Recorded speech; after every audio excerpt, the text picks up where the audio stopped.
I removed the 4 bolts that I was talking about in the previous video in an attempt to remove the power steering pump and bracket assembly.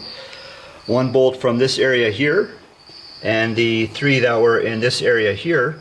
And then it turns out there was more. So there's one behind here. So I removed that one. That looks like it's some sort of a brace.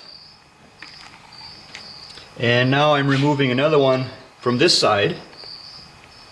And then I think it should be ready to remove. So that's a total of 6 bolts then. That power steering pump and bracket assembly is removed now. I have it laying off to the side here. So this truck, it's got over 200,000 miles on it. And one of the things that I wanted to replace during this project is the alternator. Has it ever been replaced? That I don't know, but during the project here I thought it would be a good time to replace it. And so there's, I think, at least one bracket related to that alternator that needs to come off to get at this timing cover to remove it. And with that, so I'll remove a few more parts here. So it turns out that this is a Toyota alternator that was on this truck. So it may be the original one. Here's a look at the plug that goes onto that alternator.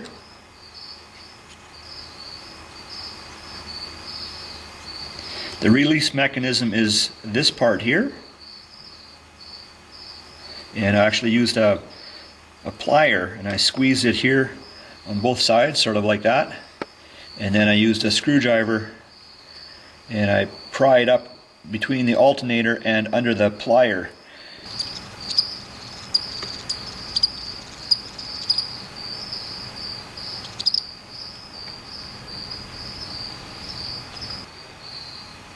So I still have some things to remove before I attempt to remove the timing cover, such as that crank pulley and a number of bolts on the timing cover on the front there. And there's also a bolt that's under the valve cover at the front here somewhere that attaches to the timing cover, and also there's 2 oil pan bolts that also attach to the timing cover.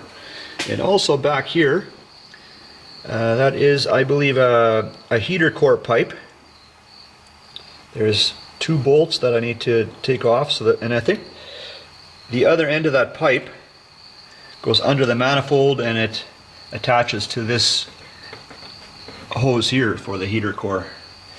So now I don't know if this is going to work, but I would like to attempt to remove that timing cover without removing the cylinder head and without removing the oil pan. I don't know if that's possible, but that's what I would like to attempt to do.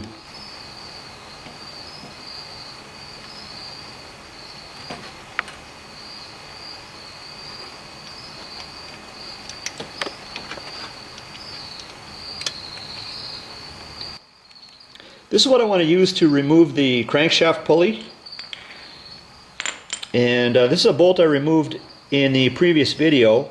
So I'd like to put it back in, but not all the way, because primarily I just want it for something for this puller to push against as it's pulling on these. And this is a metric threaded rod.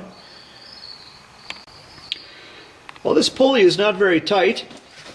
I've just been turning this by hand and the pulley is already starting to extract.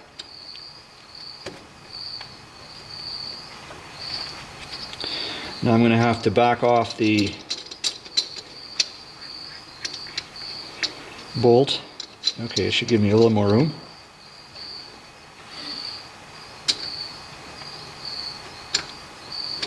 Alright, well, I think that should already come off by hand.